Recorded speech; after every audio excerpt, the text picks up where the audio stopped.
Knock, knock. Who's there? Ben. Ben who?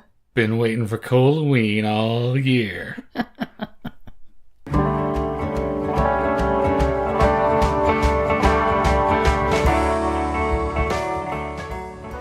Welcome to the Magic Lantern Podcast, an ongoing informal discussion of the films we love and the things we love about them. I am Erica Long.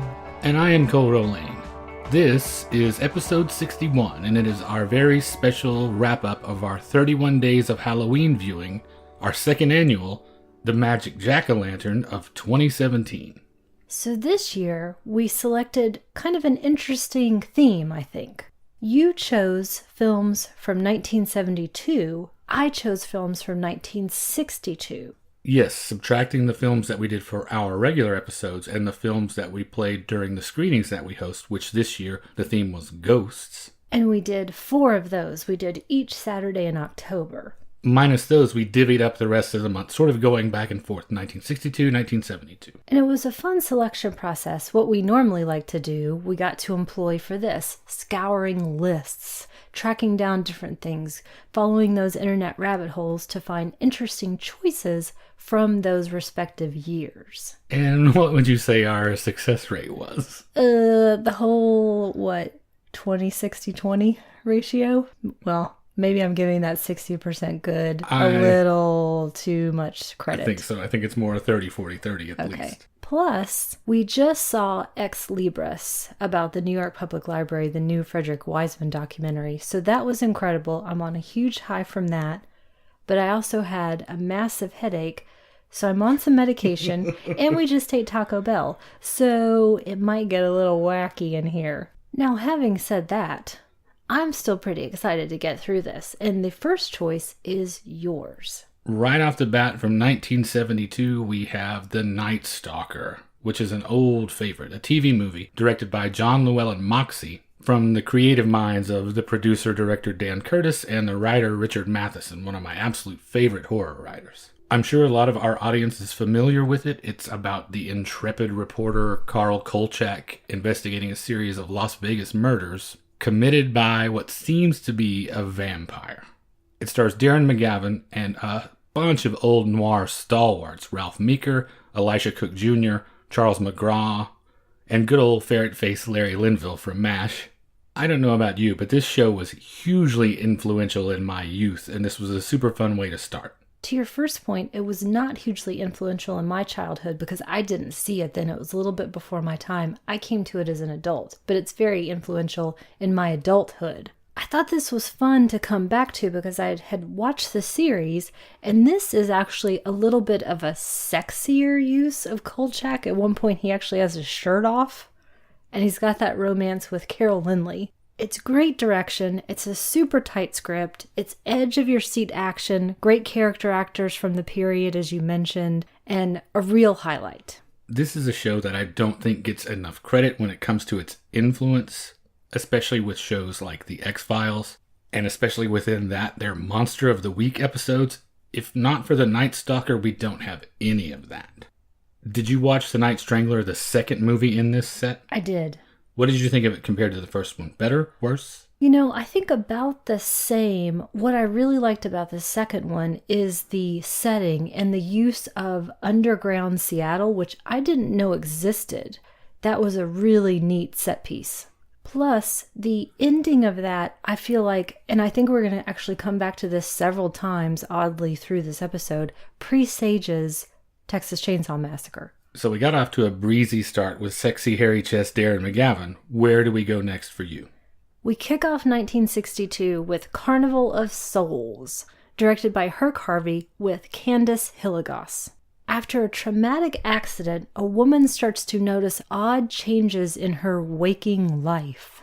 I remarked several times during the viewing of this, and I think that you agree with me, this looks like no other film of that period. It's as if it's ultra modern and yet in black and white. You know that it's taking place during the period. It's not so surrealistic in that respect. It's got great practical effects, terrific music, and the setting is so interesting to me. I like the use of regional actors, which all comes from Herc Harvey's background. The regional thing is another thing that I think pops up a lot in this go-round that we did this year. This one is always lurking as a pleasant surprise that I often forget how much I like. It really is one of my favorites. I'm often reminded every time we put it on. And what that comes from is the fact that Herc Harvey is a really solid filmmaker. You can see why he felt like his talents were not being fully utilized making industrial films. There are so many well-composed shots in this. Her feet in the mud when she's coming out of the river. I love that shot. That M.C. Escher type shot of the church organ, that's just incredible. So many regional filmmakers at this time were turning out drive-in schlock like Teenage Strangler, and he was making true art. And now, back to 72.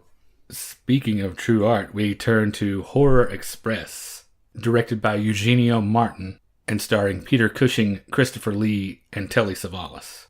Set in 1906 China, it's about a British anthropologist who discovers a frozen prehistoric creature and who must transport it to Europe by train. I hope you have your bingo card out because this movie has everything. It has Rasputin, aliens, the Trans-Siberian Express, zombies, frozen ape men, H.G. Wells style sci-fi.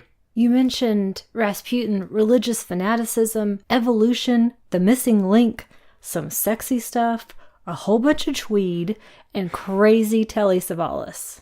And really deep down, buried in all of that craziness, a neat sci-fi idea about memory being stored in the ocular fluid.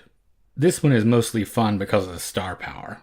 Or at least it starts that way, and then you realize they're throwing everything at the wall, and most of it sticks. It's not entirely successful, but it's successful enough to make for a super fun Saturday afternoon matinee. It's scary and weird and fun, and I thoroughly enjoyed it. I especially liked what to me seemed like the real elements of it, the set design, the train, the snow, the setting. Those felt like they were actually taking place there, which is odd to say when you're talking about suddenly Rasputin and aliens are in the movie at the same time. It still feels kind of grounded to me, oddly. Maybe I'm alone in that sentiment, though. In this room you are. Nothing about this movie feels real. Okay, good point. But it's no less fun for that. Back to 1962, what do you have next? Well, we kept the wacky train rolling with The Awful Dr. Orloff, directed by Jess Franco, with Conrado San Martin, Diana Loris, and Howard Vernon. The titular, truly awful Dr. Orloff abducts beautiful women and tries to use their skin to repair his daughter's scarred face. This steals/borrows freely from Eyes Without a Face, Frankenstein. I would say it steals, yes. Steals. It turned out to be actually better than I thought it was going to, and it started off in a promising way, I thought. I really loved the music in this. Morpho, who is Dr. Orloff's sort of Igor-like assistant, is genuinely creepy. However, it has incredibly clumsy exposition, the worst detective I've ever seen, terrible costume design in that it is absurd and laughable and everything should be ripped off of everyone's bodies, and generally is in certain moments. And at some point in the middle of this very odd music, somebody decided to invite a recorder player, but I digress. What did you think? It's not great. And that's coming from a Jess Franco fan. I really like Jess Franco. There are things that I like about it, but not enough that I could recommend it, probably. Agreed. Parts of the score I really enjoy. The daughter's makeup and her eerie silence throughout, I enjoy that aspect of it. But in addition to it being a ripoff of all those things you mentioned, there are just generally better period pieces for this sort of atmosphere, like The Lodger and Hangover Square. This is a bunch of stitched together cliches even 50 years ago. Coffin Joe is better and more subversive. And it's like a Jack the Ripper convention with all the tuxedo top-hatted men running around the cobblestone streets. As Spain's first true horror film, it's useful as an artifact, but not really much more. Jess Franco can be terribly uneven. And therein lies one of the pitfalls of using this sort of a theme for this episode, which we only really realized getting into it because I definitely chose things that I had never seen before and some that I had. This was a new one.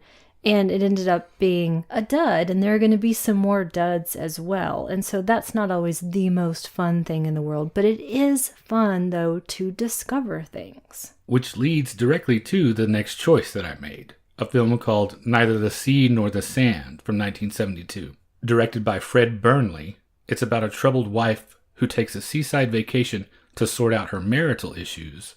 She falls in love with a young man who dies on the beach, and that's where their relationship starts. With Susan Hampshire, Michael Petrovich, and Frank Finley.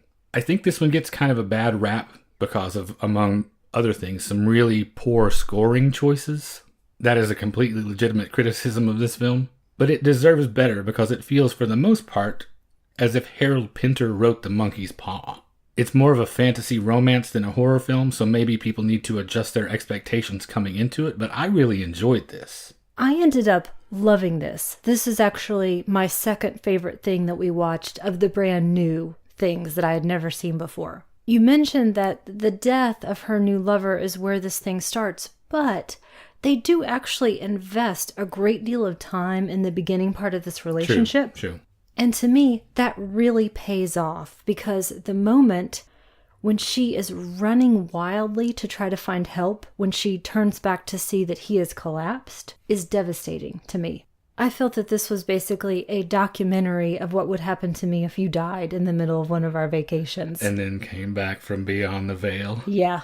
You mentioned that score, and I think you're completely right. If they had taken the unnecessarily jaunty elements and let it go more out of control at specific moments, I think it really would have worked better. And when you say jaunty, it sort of understates it because they are 2 steps away from yakety sax, basically. It's true. It felt like somebody else was called in at the last minute to try to lighten this thing up, which if they had watched it, they would have realized, no, you've got something really good on your hands. Didn't need it. And the transition that she makes in her character is really fascinating to watch. I really, really enjoyed this. I would highly recommend this. I would watch it again. I plan to watch it again. Well, in an odd bit of coincidence, we move from one pair of lovers at a lighthouse to another one with your next choice. Which is The Day of the Triffids, directed by Steve Seekley and an uncredited directorial turn by Freddie Francis, with Howard Keel, Nicole Morey, and Jeanette Scott. After an unusual meteor shower leaves most of the human population blind, a Navy officer must find a way to kill these aggressive plants. And you mentioned lighthouses as well. There's this side plot that's happening concurrently, but unbeknownst to the other actors going on, where these 2 scientists, a husband and wife, the husband is a terrible alcoholic and the woman is his enabler, and they're in this lighthouse doing some biological research, and they're also trying to find a way to stop these plants at the same time. In choosing this, I didn't realize it was going to turn out to be my atomic age-ish sci-fi coolness that I love. Yeah, this one seems right up your alley in retrospect. It's got man against nature, it has the atomic era sci-fi, it has all the disaster film elements that you like so much. I just wish it had stayed in the realm of how society can completely break down very quickly, and I would have been fine if it had actually even left out the science part. The monsters, these crazy creeping plants, were really neat. It did feel like some sort of connective tissue had been taken out that would have linked those 2 sets of characters together. But oh well, I enjoyed it. It was fun, but it seemed like it was a little overlong. The things that you think might have been left out, I feel like they could have left even more out than they did, maybe. Agreed. They could have left that couple out entirely, as far as I'm concerned. And for filmmakers out there, as a helpful hint, don't make your most unlikable character the one that comes up with the solution to save the world, because I don't care as much. And just to clarify, unlikable in a shitty way, not as in a challenging character way, just as in a, ugh, this guy's gross. And so we go from that to our first screening that we hosted, which was your choice. You mentioned we had a ghost theme this year, so I kicked it off with The Haunting. And also, as you mentioned, the screenings didn't apply to the yearly themes, so The Haunting is from 1963, directed by Robert Wise with Julie Harris, Claire Bloom, Richard Johnson, and Russ Tamblyn. A scientist doing research in a haunted mansion brings in live participants, and one of them, Julie Harris, really starts to lose her mind. I love Julie Harris so much in this film, maybe my favorite thing that she ever did. Seldom do we see this much time spent on learning who a protagonist in a horror film is, especially in an ensemble piece like this. I can see it if it was a solo thing, but with so many other important characters, we get to know her better than any horror protagonist I think I know. There's so many great creepy touches. That statue is sculpted with the veil across its face. And the house is such a character. Usually shooting a human character from beneath tends to make them feel imposing and larger than life. But shooting Julie Harris this way only serves to emphasize how imposing the house is, because no matter how big she is, the house is still looming above her, behind her in every frame. The house is clearly the villain, and she feels vulnerable constantly. Just a side note, she did a televised version of a one-woman show on Isaac Dennison, and she is wonderful. She did it in her 70s, I think. It's great, but just by the way. So let me keep talking about Julie Harris, because she is fascinating, playing a fascinating character whom I don't like. Now, it's firmly established that I'm not exactly pro-basket case, but what is it that makes you not like her? It is that basket case nature, but at the same time, I'm still rooting for Julie Harris in this. Eleanor, through Julie Harris, has earned her frustrations. She has earned her pettiness, even. It's still infuriating to watch, but it is so organic, and I credit that also to Shirley Jackson's novel as well that they based this on. Robert Wise is no slouch when it comes to working with actors either. This truly does scare me, and I think it is, again, the practical effects. They are very terrifying, and it is great to watch on a dark and stormy night. How do you think this one went over with our audience? A couple of things. I think that the people who liked it really liked it and were a little bit more open to it than a couple of other people I felt like maybe were a little young for the context. I also think, unfortunately, we did them a little disservice because that film is mastered really low, and our previous setup, that we just improved our sound system, made it so that a lot of that interior monologue that Eleanor does was a little hard to hear. Plus, I think the louder the better with that one, because you feel like the house is closing in on you as the characters do. And now we come to one where the audience of us two got the real shaft. Next was The Curse of the Headless Horseman, directed by John Kirkland from 1972. Essentially the story of a headless horseman that terrorizes a man and his hippie friends at the ranch that he inherits, which is the ranch you would go to if Spawn Ranch was too pricey and nice a destination. It is the subbiest, pariest thing I think I maybe have ever seen. It stars Ultraviolet, who is a Warhol hanger-on, Marland Proctor, the most appropriately boringly named person I've ever seen, and a bunch of dirty hippies, including a caretaker played by B.G. Fisher, who is either the Carradine brother that got all the recessive genes or the scabbiest Dwight Yoakam that you've ever seen. All I could think, coming to the end of this dumb thing, was, when is this going to be over? Finally it was over, and this whole stupid scheme that I don't even feel like going into because nobody needs to watch this, is that it was all concocted by an idiot in kids. This headless horseman seems more interested in wrecking people's clothes than chopping heads off. There's a tangent about gunfighter reenactors. There's improv with hippies is the worst. Do not watch The Curse of the Headless Horseman. One person listening to this will get this, but the super annoying, druggy rapist guy looks like Tom Bray. Moving on to day 9, we have Horror of Dracula slated there, which we did an entire episode about, so if you haven't heard that, go check out episode number 59. Next is your choice and one of our favorites. We kept that fun train rolling with Burn Witch Burn. Now, are you implying that Curse of the Headless Horseman was part of the fun train? No, Horror of Dracula. Okay. I was linking those two together. Sorry. It was directed by Sidney Hayers with Peter Wingard, Janet Blair, and Margaret Johnston. A skeptical college professor, Peter Wingard in all of his tight pants glory, discovers that his wife has been practicing magic for years and that they also live among many witches. Now, we actually showed this, 2 years ago for our Halloween series as well. And so I'd seen it before. What occurred to me most in this viewing, and this I think was the first time during the month that it occurred to me, and then I couldn't get it out of my thoughts outside of that, was how female-centric so many of our choices were. and will continue to be. We'll touch on it.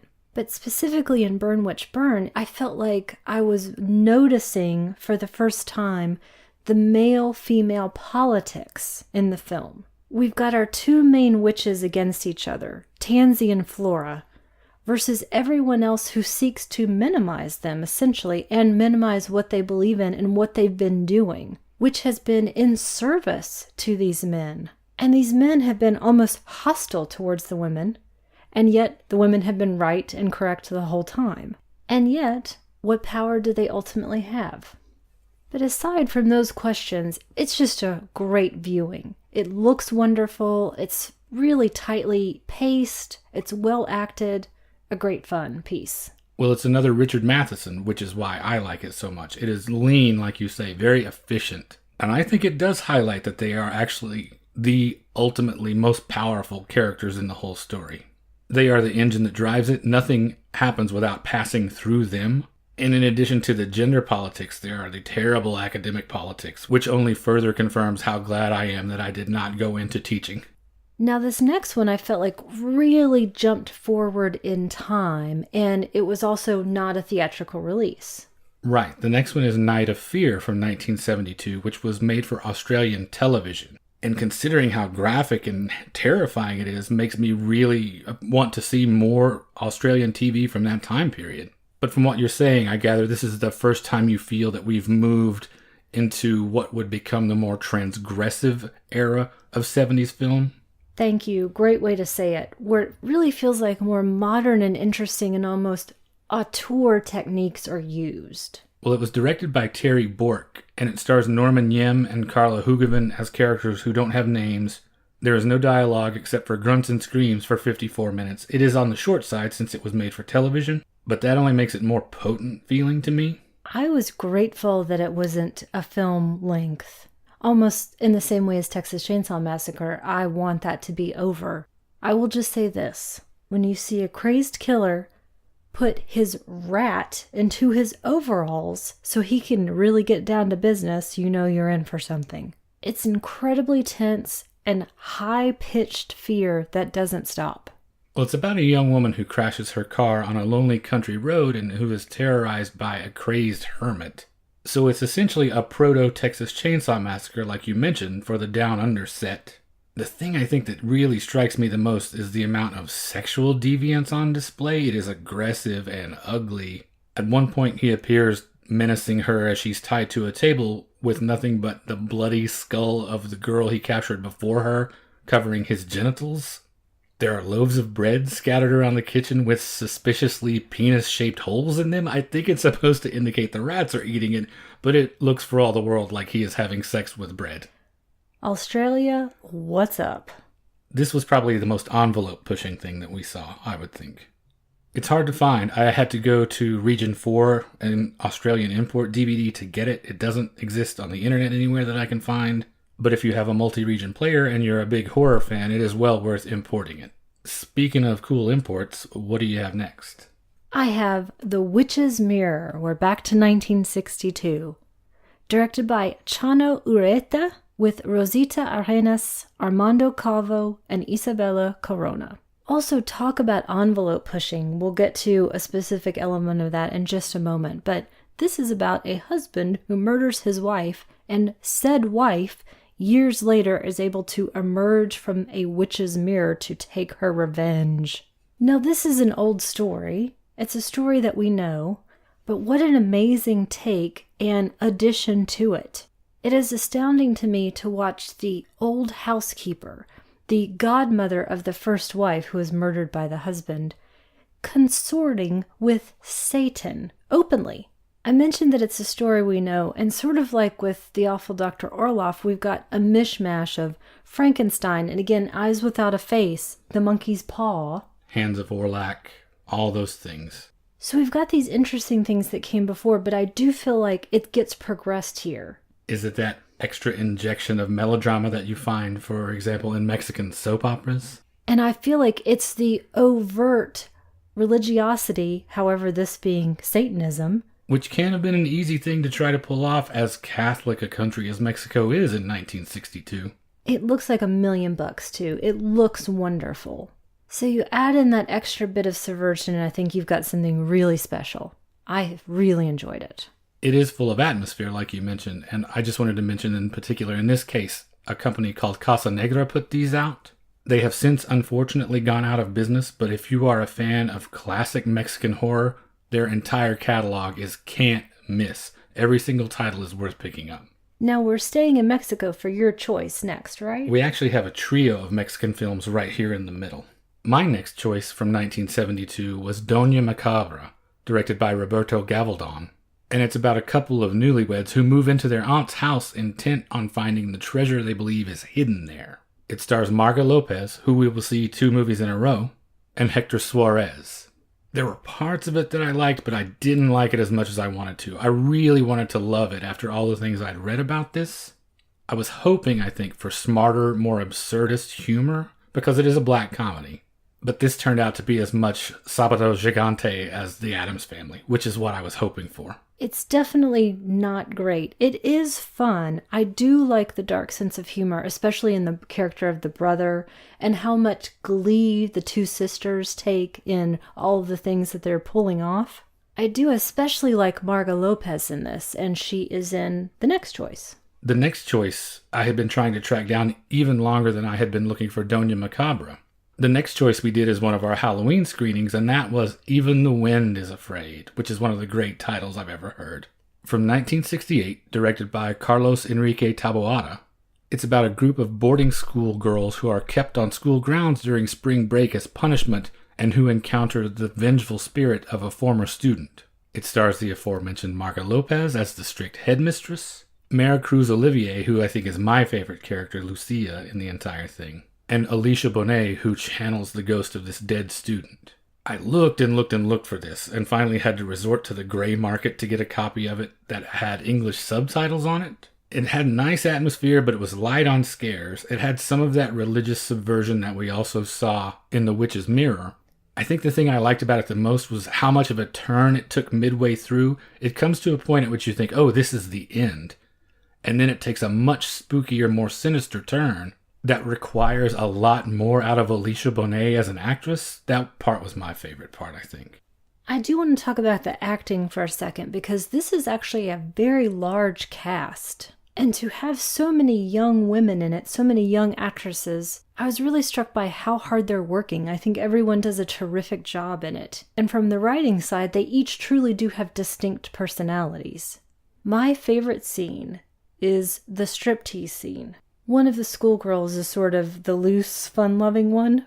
And as she is doing this striptease, the other students watch her as if they are watching someone have sex with the devil in front of them. They are so horrified and disgusted by this. I wouldn't say all of them. There's at least one of them that's terribly interested in what's happening. I also love, again, the subversion. The end is so matter-of-fact with the death of one of the characters that it's almost kind of fun. Didn't quite live up to expectations, but still worth a watch. Definitely. And now we have you to thank for the next one. Speaking of not living up to expectations, next we have Tragic Ceremony, directed by Ricardo Freda, also from 1972. A group of moderately attractive young people are gallivanting around the countryside. The one who looks like Cat Stevens is, I think, attractive. The other ones are kind of weird looking. They run out of gas and end up seeking shelter in a crumbling manor house where the owners are performing a black mass, and one of the group is intended to be the sacrifice. And that one of the group is what drew me to this in the first place. That's Camille Keaton, Buster Keaton's granddaughter, star of I Spit on Your Grave. But she is given absolutely nothing interesting to do. This had so much potential, but it turned out to be as much a rambling mess as the songs that guy, who is the guy who shows up with his guitar at every party, plays every second he gets a chance. There is one great bit of practical effects where a head is split by a sword, and you can tell they were terribly proud of it because they tried to work it into the movie about 6 times via flashback and every other method. They definitely got their money's worth out of that 4 seconds. Yeah, it was terrible. No plot, no action, no point. Not as bad as Curse of the Headless Horseman, but That's close. That's true, but close.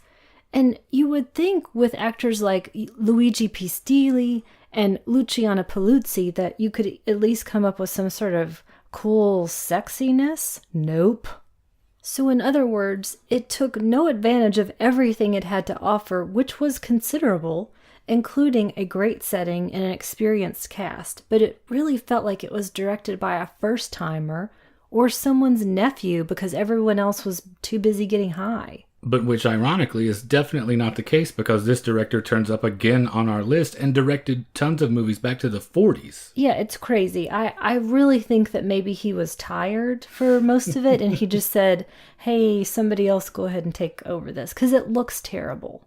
Does your next choice get us back on track, do you think? No, not exactly. But I will say I did end up enjoying this more than I thought I would, especially based on the title, which is Werewolf in a Girl's Dormitory. That is one of the greatest B-movie titles of all time, and hard to live up to. Yeah, and it didn't quite. But there were things I really enjoyed about it. It does kick off, it felt like the most 1962 movie on the list because it starts with this 1962 rock and roll song that bears no resemblance to anything that happens in the movie, but... I think I like this one a little better than you did. Is that right?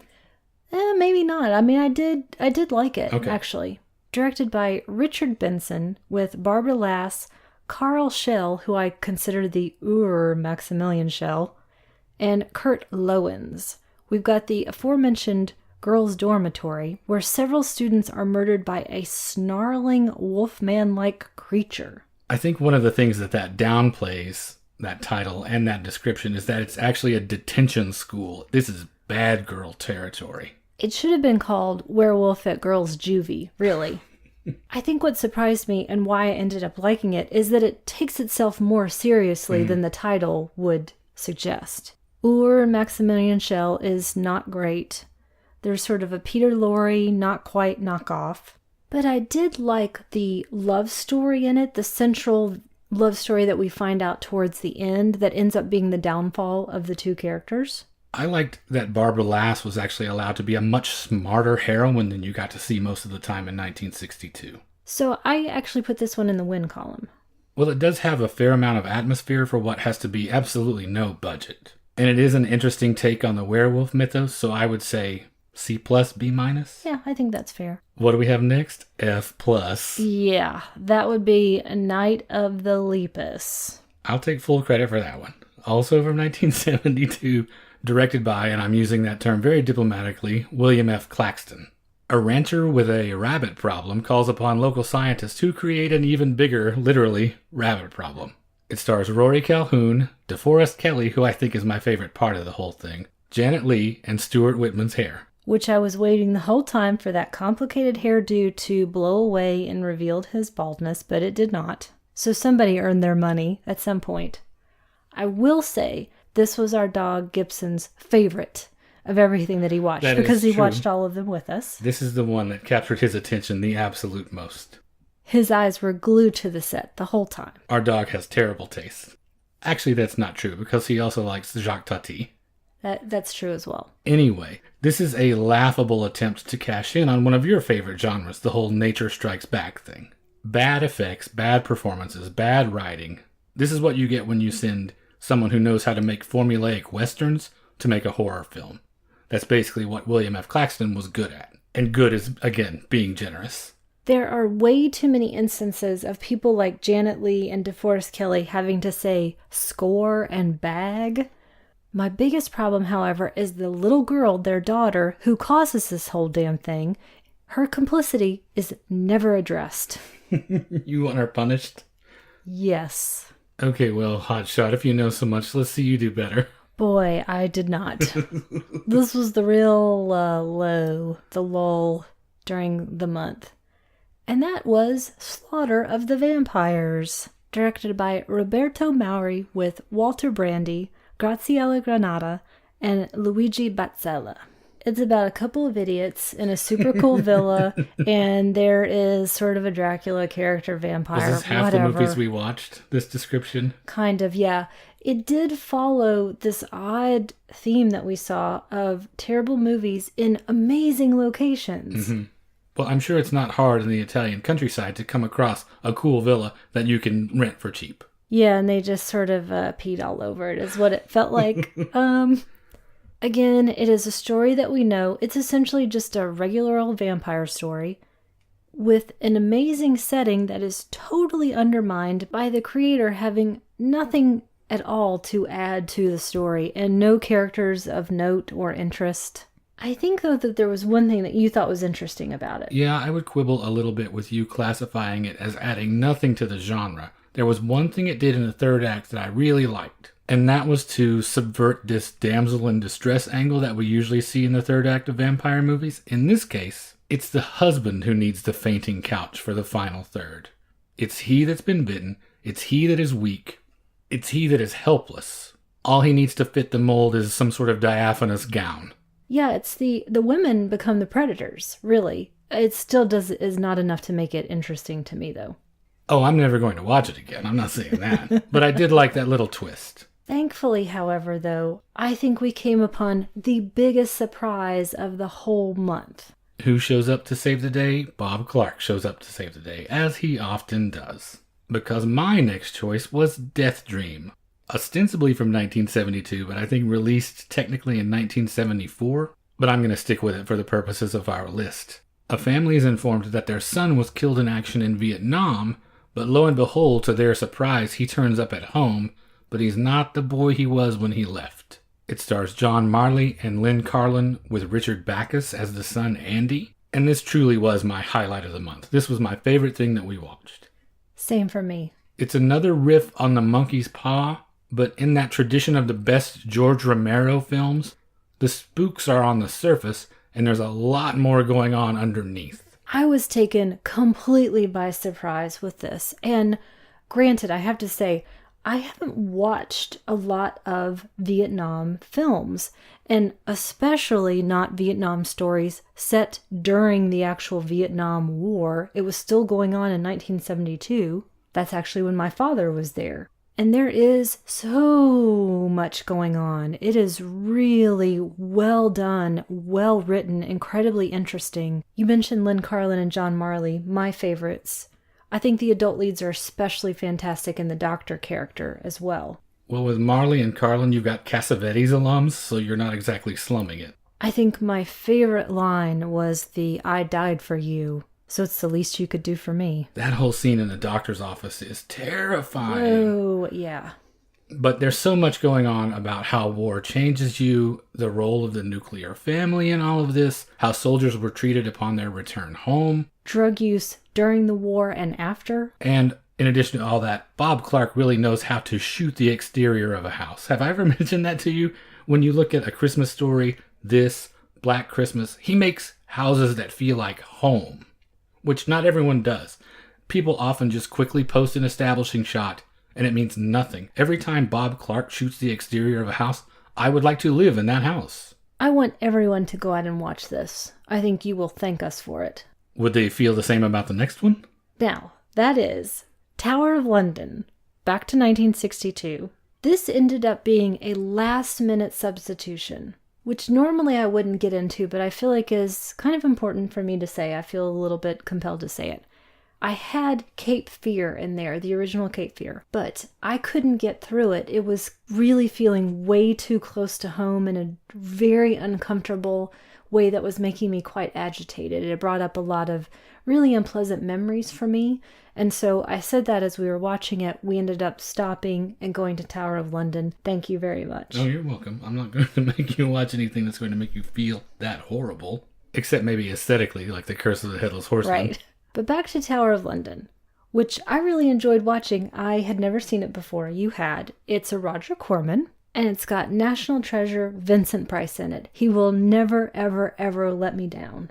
How long have you associated Halloween with Vincent Price? Since you can remember, Birth. probably? It's got to be Birth. And if it hadn't been Birth, then Thriller came along when I was very, very young and would submit it then. But Vincent Price never disappoints. I don't think that guy ever phoned anything in. And it would have been easy because they made this whole thing in 15 days. They did, but honestly, to me, it doesn't look like it. It doesn't feel like it. It fully steals from, oddly enough, both Richard III and Macbeth. Vincent Price being Richard III in this, I think he's wonderful. I think essentially it's better than it has any right to be. It's better than anything made in 15 days has any right to be. That's absolutely true. However, if every other actor in it was as good as Vincent Price or the actress who played his mother, she has a moment that you absolutely love, I think it would be ultimately better regarded. But it still doesn't end up looking cheap or like a quickie thing. I mean, Roger Corman knows what he is doing. Well, he got to the point where he could crank these out in his sleep. Funnily enough, he called this the most foolish thing he ever filmed. But that has more to do with the shooting conditions than what ended up on screen, I think. It's not quite vintage Corman and Vincent Price. It's mid-tier. It does not quite live up to their Poe cycle, for instance, but it's still fun. It's totally worth a watch. Speaking of super fun, we have our third screening that we hosted, and this one was your choice. I chose Ghost Watch from 1992, which is an infamous, at this point, BBC television film, directed by Leslie Manning with, as themselves, Michael Parkinson, Sarah Green, and Mike Smith. Now, the premise of this is that the BBC is conducting a paranormal investigation into the most haunted house in England. Based loosely on the case of the Enfield poltergeist, a very famous case in the UK. Amityville level famous in the UK. And so you've got these well-known TV personalities and this camera crew trying to find the truth of what's happening to this family in peril. Now, I've seen this at least twice before, and I think actually I was even more terrified this time than the other times I've watched it. Was that because it was with the audience? We had our group of friends and it actually heightened the experience a little bit? Maybe. Maybe it was extra dark. Maybe it was because I was sitting back and I felt like someone was behind me the entire time. Maybe it was the sound. My hair stood on end several times. I don't think I'm going to get tired of this one. I don't think I will either, for a very specific reason. And it's funny that you mentioned Ex Libris at the top of the episode, because every time we see a Frederick Wiseman documentary, I inevitably feel inspired. And I feel like, there is hope for humanity. I am so with you. I was thinking that same thing. But there's the other part of me, the dark passenger in me, that loves things like this and War of the Worlds, that confirms my theory that I have long held, that human beings are the dumbest, most gullible things you could possibly put together. Because this aired on Halloween night in 1992, and the BBC was inundated by people who were so angry and felt so betrayed that they believed that this was happening. Thousands and thousands of calls to the BBC switchboard. There's a great little mini documentary on this as well, where they showed what sort of felt like a Phil Donahue or Oprah-style chat show that was on afterwards, where citizens could stand up and basically accuse the filmmakers of duping them and traumatizing them for life. But if it had been me watching it as a youngster at that point, I would have been so happy and would have thought it was the greatest thing that had happened to me. Did you feel that way about the next decision you made? No, and I was so looking forward to this one. We both were. This was the biggest disappointment for me. It is. The Burning Court. We are back to 1962. Once again, it should have been better than it was, I think. Directed by Julien Duvivier.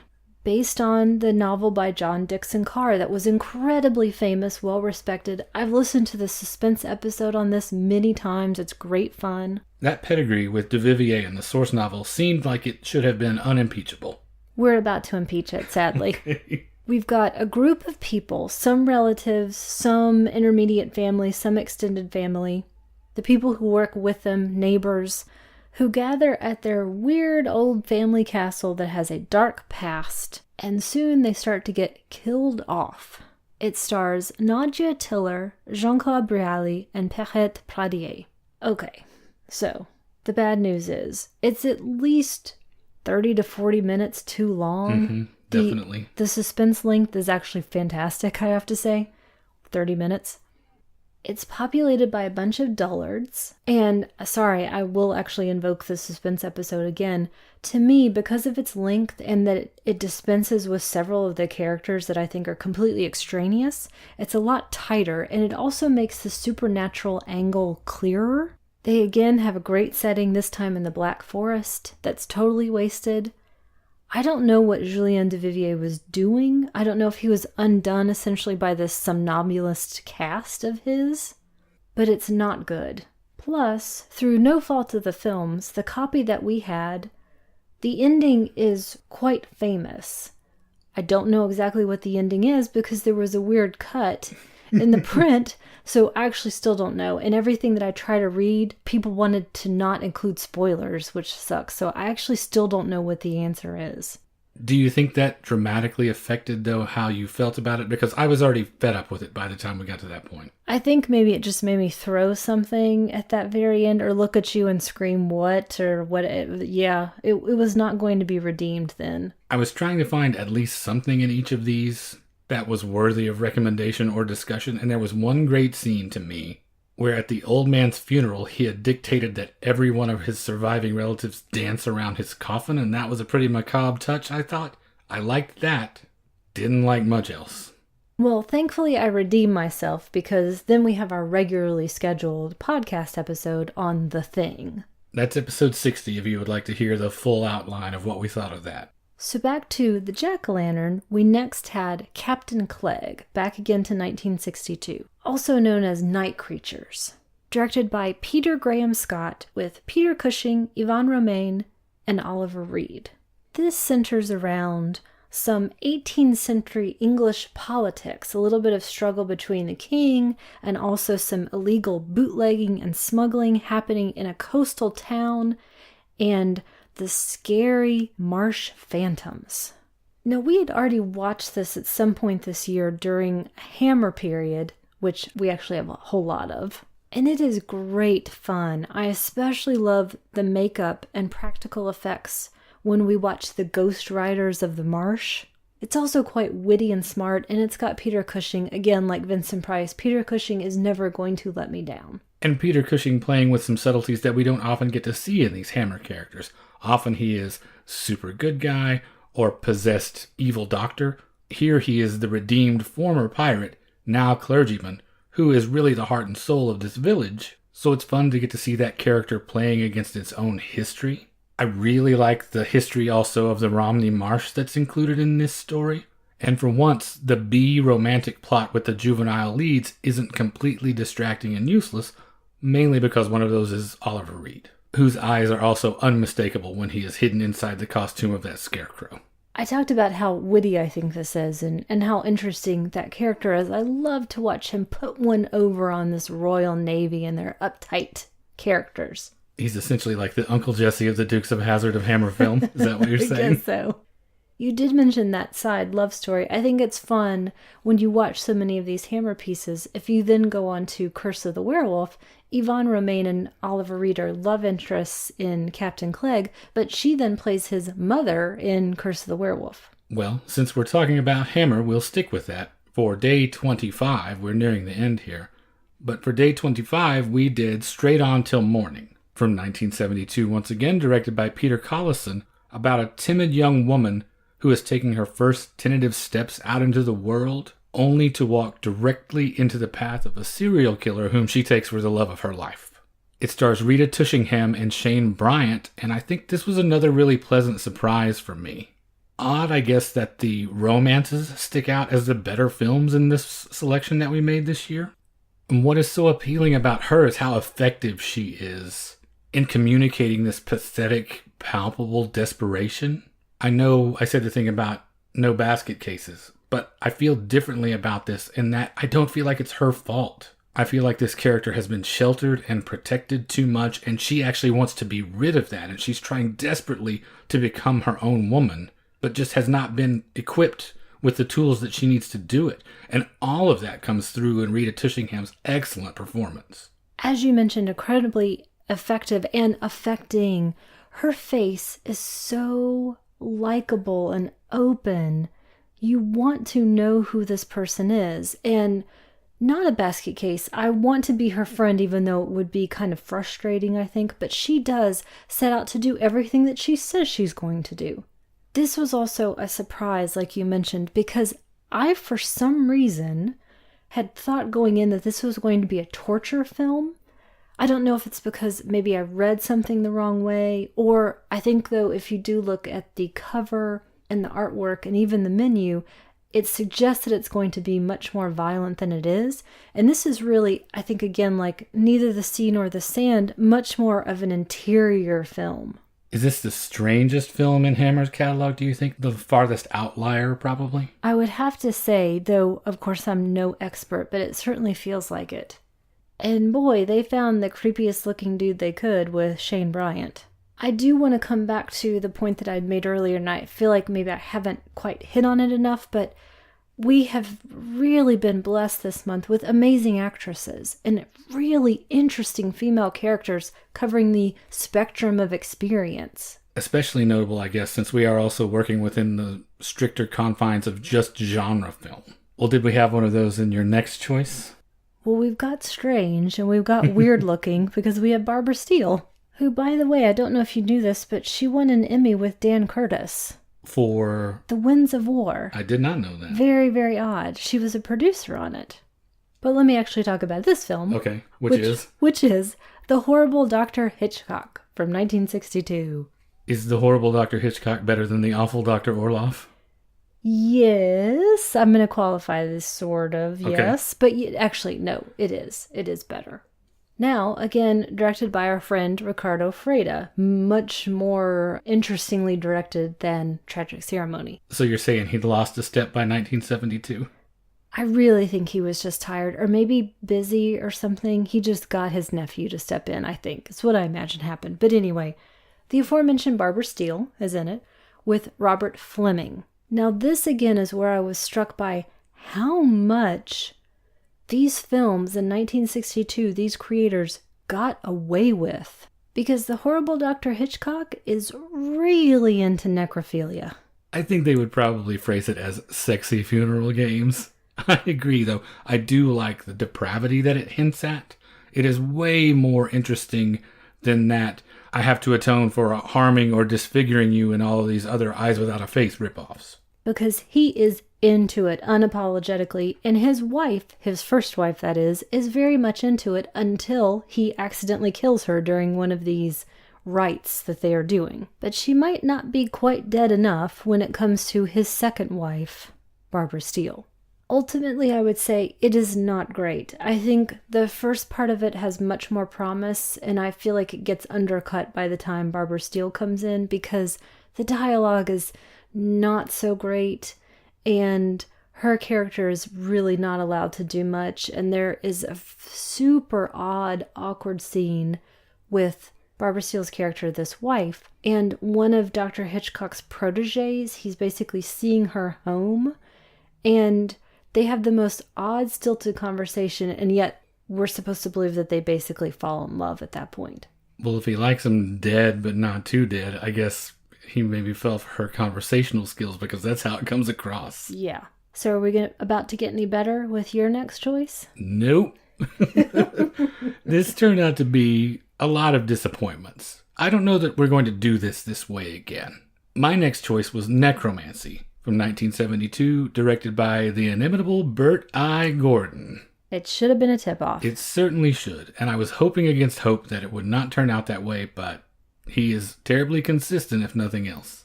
A couple move to a new town for a job, only to discover that it is all a front for a sinister coven with bad intentions for the wife.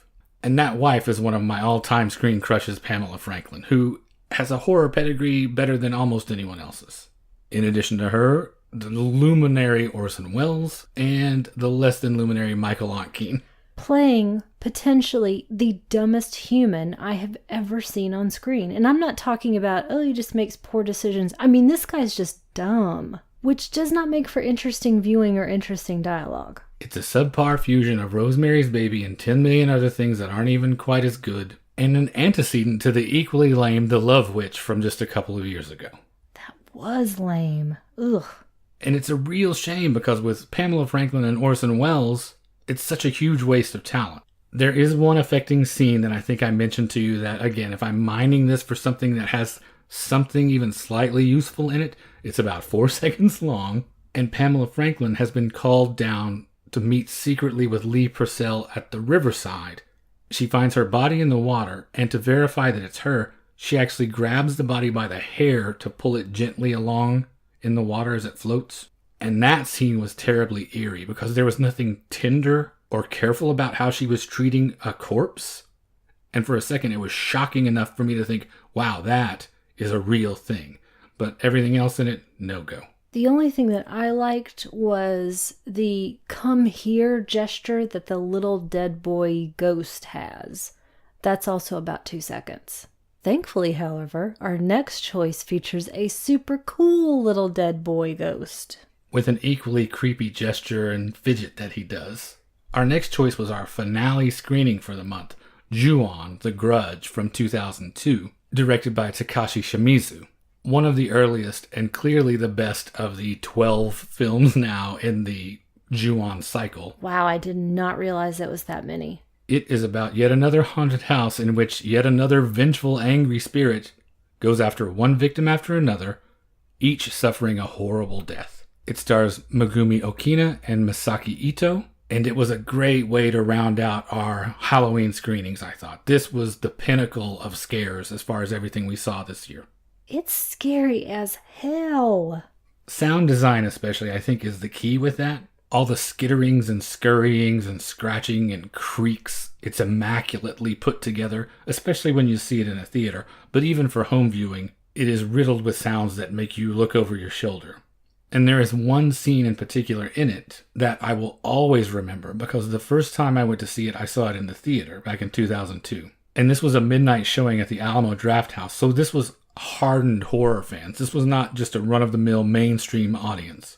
But that scene where she is hiding in the bed sheets and something is happening in her room and she is suddenly jerked down about 2 inches towards the foot of the bed. I have never heard a theater full of hardened gorehounds gasp simultaneously and then break into a spontaneous ovation when the reveal happens under the sheets. It's fun to see something like that with a truly appreciative audience that is interacting with the film in the best way. And if for no other reason than that, I'm always going to fondly remember this movie. Even though, because of the year, this was completely outside of the theme that we chose, like all of those other selections that I like the most, it's the practical effects that stay with me. Even though that dark shadow effect is very, very cool, it's the faces in the eyes that get me. And of course the placement of things and what the camera chooses to show us. And just like the point of this curse, that something terrible happens and then is revisited upon the next group of people and something terrible happens and it's never ending. That tension builds and builds and builds, and these poor little terrifying small ladies, these terrible, terrible things happen, and it is so scary, and I can't wait to watch it again. However, one thing that I will never watch again was Back to You. Back to Me for the unfortunate, misleadingly cool name of 3 on a Meat Hook, directed by William Girdler, and starring Charles Kissinger, James Carroll Pickett, and Sherry Steiner. This one is about a nice local boy who helps out 4 girls that have car trouble on their way home from the lake. I think we have clearly established that I really love weirdo regional cinema that is destined for the drive-in, perhaps. But this one was a total head fake. 2 so-so set pieces on either end that flank an hour's worth of the most boring story of a yokel falling in love with a barmaid with a heart of gold that I've ever seen. It's a boring guy walking around Louisville listening to boring bands, having boring conversations with a boring lady. The best of these regional oddities just really push it to the extreme. They figure, we've got one chance to make this movie, let's make it as crazy as we can, let's put everything in it. This is the exact opposite of that. They're putting in all the stops. It's the opposite of the phrasing. The best of these are just wall-to-wall insanity. The worst of them, which is how I would classify this one, make me think of nothing but how much of a minor miracle the Texas Chainsaw Massacre is. It basically boils down to an awfully expensive way to see some girls with their tops off. I do think, if anything, this was an exercise in highlighting when somebody really knows what they're doing, you can tell. But you mean by contrast, not actually by what's on the screen here. Yes, exactly. That those gems really do stand out because you can start to tell, okay, that's actually great writing, that's a great performance, that's a great direction. When you see example after example of what in the hell were you doing or thinking? Well, fortunately, you turned that around for us right here at the very end. And I'm kind of glad I saved this one for the end. I think it was a really good note to go out on, and that is whatever happened to Baby Jane. My last in the 1962 series, directed by Robert Aldrich with Bette Davis and Joan Crawford, about a former child actress who is tormenting her paraplegic sister. Now, if you've never seen it, do yourself a favor. Don't go by what it's essentially become or by the more famous parts of it that might get kind of made fun of or blown up. The camp elements of it. The camp elements of it. Because you've got two amazing actresses in it. There are so many terrific moments in this. All I could think the whole time was, God, everyone, can't you just hurry up a little bit because she could have been saved faster. But I digress. I love the moments when Bette Davis is talking about her fear of really not being loved or liked, especially by her new protege because of what she's done and if she's discovered. And that ultimate moment when she finds out that it was not she who crippled her sister and says, but we could have been friends this whole time. It's heartbreaking, and I'm delighted that it's Bette Davis and Joan Crawford in this. My favorite character note, Bette Davis said that Jane was the kind of woman who never washed her face, but just put more makeup on. So this was a true highlight, and I was so glad to come back to it. I know there's a lot of back and forth in the various Joan and Betty camps, discussion about all this stuff, including Joan showing her up at the Oscars the next year, and whose contribution was better and all. Bette Davis is head and shoulders better than everyone else in this movie. And I like Joan Crawford an awful lot, but she is on a different level. She truly is, and I think Joan Crawford's contribution is fantastic, and I'm so glad that she played that character, and there are really effective moments in it, and I think she brings so much to it, but yes, Bette Davis is in the stratosphere. And I think they made each other better, really, at the end of the day. This is one of those that my father delighted in showing me early on, especially the reveals of the meals that she made for her. Oh, yeah. But anyway, when it comes down to the feud debate, I am squarely in the Bette Davis corner. And this film only further cements that. So I guess it falls to me to give us a little bit of dessert on the way out the door for day 31. And for that, I chose the Spanish short film La Cabina from 1972, directed by Antonio Mercero and starring Jose Luis Lopez Vasquez. It was a short that was made for Spanish television, and it is brilliantly crafted, I think. It would fit perfectly, I think, in among the best of the portmanteau horror films or in that tradition of the greatest Twilight Zone episodes, but I think it has a darkness that sets it apart from even those. Ostensibly about a man who gets trapped in a phone booth that cannot get out. And I don't want to say any more about it than that, because I'd like people to actually watch this and be surprised. Because it starts out almost kind of like sketch comedy a little bit. Mm-hmm. It doesn't truly amp up the terrifying until well into it. It starts out one way and goes another. The best description I've heard of it, and this is absolutely true, is that it's a comedy that then starts peeling off its own face. It was a real find. Without giving too much of it away, I think the most frightening aspect of the whole thing is its utter randomness. He's an unremarkable man. He is not targeted. And for that reason, it is far more frightening than anything that could have been done to him on purpose. For now, you can see it on YouTube in its entirety, and I highly recommend doing so. It is 30 minutes that you will not regret. And that brings us to the end of our list. That is 31 Days of Horror for 2017. What are your observations coming out of our little experiment, 1962 versus 1972? I think, like you mentioned, we won't do it the same way again. I think we ended up feeling a bit hamstrung. Definitely. And looking back, I was so interested in, as I mentioned, how many of the films turned out to be so female-centric, so many great performances, and then a fair number of duds, sadly. But the highlights were big highlights. It's just that there weren't that many of them, at least among the unknown quantities. We had a few in there that we knew were home runs, with The Haunting, Whatever Happened to Baby Jane. I think what it served to illustrate for me, regardless of which decade, was that most movies aren't very good. But that is across genre. That's not strictly horror. That's sci-fi, that's romance, that's drama. That ratio applies across the board. And that being hamstrung that you mentioned, I think I definitely felt that. And at no other time as distinctly as when during these duds, I felt like, these people are just making a product to make a quick buck. There's no love, there's no artistry, there's no creative energy. This is a formula. This is pieces being plugged in. And so I could really see where people who don't watch a lot of really great movies probably feel like, movies are a little disposable. They're like widgets in that regard when you're looking at something that's just made as product rather than as true art. That don't even reach the really low bar set for entertainment in a lot of cases. I think what it showed me, and to paraphrase MST3K a little bit, I think it's that sometimes some young filmmakers' visions should be stifled. Exactly. It's that Christopher Hitchens thing that everyone has a novel in them, and in most cases it should stay there. That's definitely how I felt about some of these. And I really love trash cinema. And you know what? I am all for the democratization of it. If you want to grab a camera and a group of friends and go out to Spawn Ranch Light and film something, that's totally fine. But I don't really want to watch it. So next year, Magic Jack-O-Lantern 2018, all puppy movies. All the time. Which brings us to the end of episode 61.